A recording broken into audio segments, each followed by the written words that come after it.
పరిశుద్ధ నామానికి మహిమ కలుగునుగాక. యేసయ్య పరిశుద్ధుడు, పరిశుద్ధుడు, పరిశుద్ధుడు.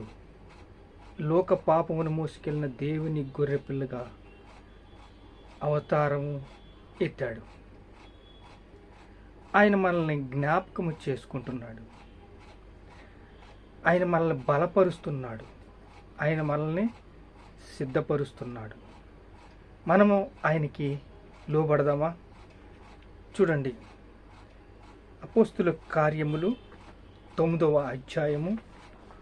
సౌలు ఇంకను ప్రభు యొక్క శిష్యులను బెదిరించుట, హత్య చేయుట, తన ప్రాణమైన ప్రధాన యాజకుని యొద్ద వెళ్ళి, ఈ మార్గముందున్న పురుషులైనను స్త్రీలైనను కనిగొని ఎడల వారిని బంధించి యెరూషలేమును తీసుకువచ్చుటకు దమస్కులోనికి సమాజముల పత్రికలు ఇమ్మని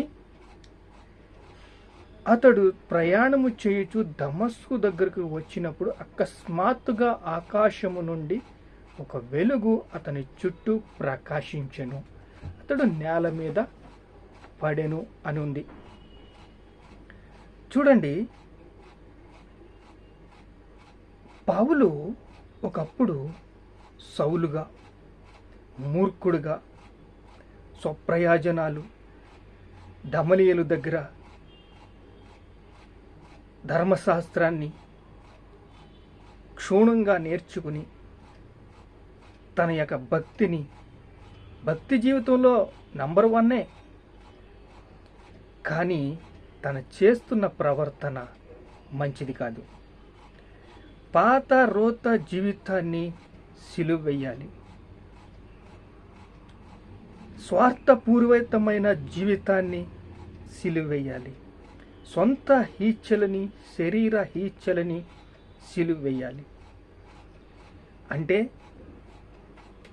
విడిచిపెట్టాలి, అసహించుకోవాలి.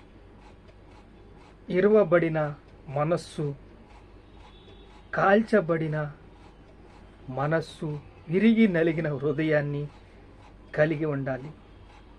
భక్తి జీవితము పుటము వెయ్యబడి ఉండాలి. పవిత్రాత్మతో నిండి పొంగి పొరలాలి. పరిశుద్ధాత్మతో నిండిన జీవితంగా ఉండాలి. నేను పరిశుద్ధాత్మతో నింపబడ్డానని ఎంతమంది చెప్పగలరు? లైటు పవర్గా వెలుగుతుంది, డిమ్గా వెలుగుతుంది. తన యొక్క ప్రభావాన్ని బట్టి, తన యొక్క క్వాంటిటీని బట్టి లైటు వెలుగుతుంది. మన జీవితంలో పరిశుద్ధాత్మ శక్తి ఎలా ఉన్నదో జ్ఞాపకం చేసుకోవాలి. ఇక్కడ పరిశుద్ధాత్మతో నింపబడ్డానని ధైర్యంగా ఎంతమంది చెప్పగలరు? పరిశుద్ధాత్మ ఉంటాడు, ముద్రించి ఉంటాడు, ప్రాణం పోయే వరకు ఉంటాడు. ఈ ఆత్మని ఖచ్చితంగా పరలోక రాజ్యానికి చేర్చడానికి ఆయన ప్రయత్నం చేస్తాడు. ఈ ప్రయత్నం చేయటంలో మనము అతనికి సపోర్ట్ చేయాలి.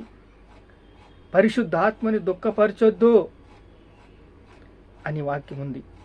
ఎడతెగక ప్రార్థన చెయ్యండి, ఆసక్తితో ప్రార్థన చెయ్యండి. అపోస్తుల కార్యములు 9వ అధ్యాయం 16వ వచనం చూస్తే, గనుక తడవు చెయ్యక ఎందుకు లేచి ఆయన నామమున ప్రార్థన చేసి బాప్తిసం పొంది ఈ పాపములు కడిగి వేసుకొనమని చెప్పాను. ఎవరు తడవు చేస్తున్నారు బాప్తిసం తీసుకోవడానికి? రోజు తడవు చెయ్యటంలో ఆగాలి. తడవ చేయటంలో సంవత్సరాలు తడవ చేస్తున్నారు. ఆగాలి. ఇంకా ఇప్పుడు కాదు, ఒక కూతురు పెళ్ళవ్వాలి, ఎన్నో సాకులు. ఇంకా ఇప్పుడు కాదులే, ఆగాలి. అది మంచిది కాదు.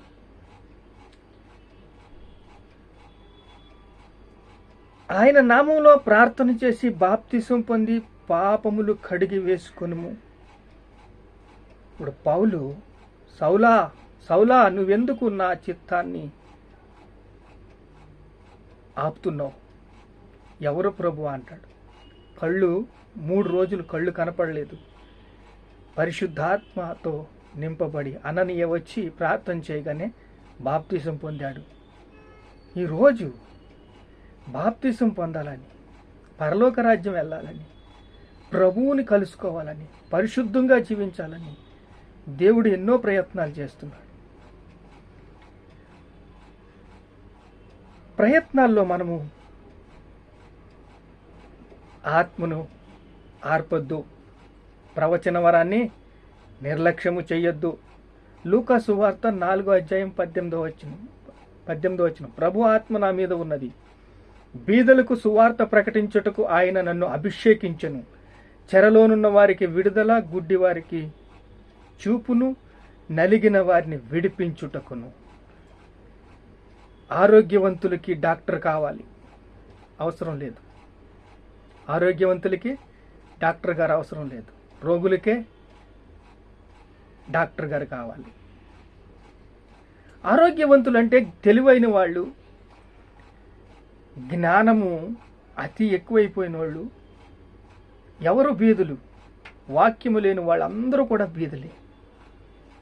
నేను హోదా గురించి చెప్పటం లేదు, అధికారుల గురించి చెప్పటం లేదు.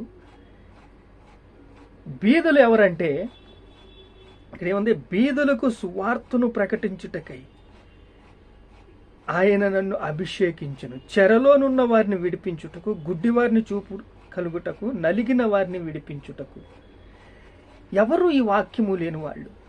ఎవరు బీదులంటే, వాక్యము ఎవరి దగ్గర లేదో వాళ్ళందరూ కూడా బీదులే. ఆత్మ జ్ఞానము లేని వాళ్ళు. ఎప్పుడైతే ఆత్మ బెంబేలెత్తిపోతుందో, భయపడిపోతుందో, ఈ శరీరాన్ని ఏం చేస్తావంటే దాసత్వానికి, పాప బంధకాలకి అప్పగించేసుకుంటావు. దాసుడు అయిపోతావు. నీ శరీరానికి కనెక్ట్ అయిపోతావు. నువ్వు పాపానికి దాసుడైపోతావు. దేవుడు కార్యాలు ఆగిపోతాయి. దేవుని కార్యాలు ఎప్పుడైతే ఆగిపోనియో నీ యొక్క ఆత్మీయ జీవితం కుంటిపడిపోతుంది.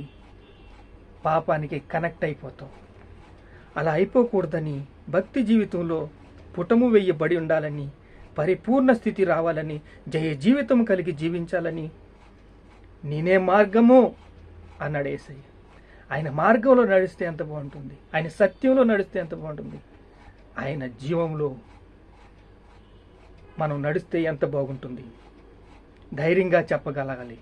మనము సూటిగా మన హృదయంలో వాక్యం విత్తబడితే ఆయన వాక్యం మనలో ఫలిస్తుంది. సొంత హీచులు ఉన్నవారు అలా చెప్పలేరు. సొంత హీచులు ఉన్నవారు చూద్దాం, ఎడ్లు కొనుక్కున్నాం, పొలం కొనుక్కున్నాం, ట్రాక్టర్ కొనుక్కున్నాం, ఉద్యోగం వచ్చింది. సొంత హీచులు హృదయంలో ఉంటాయి. వాటిని పుటం వేయకపోతే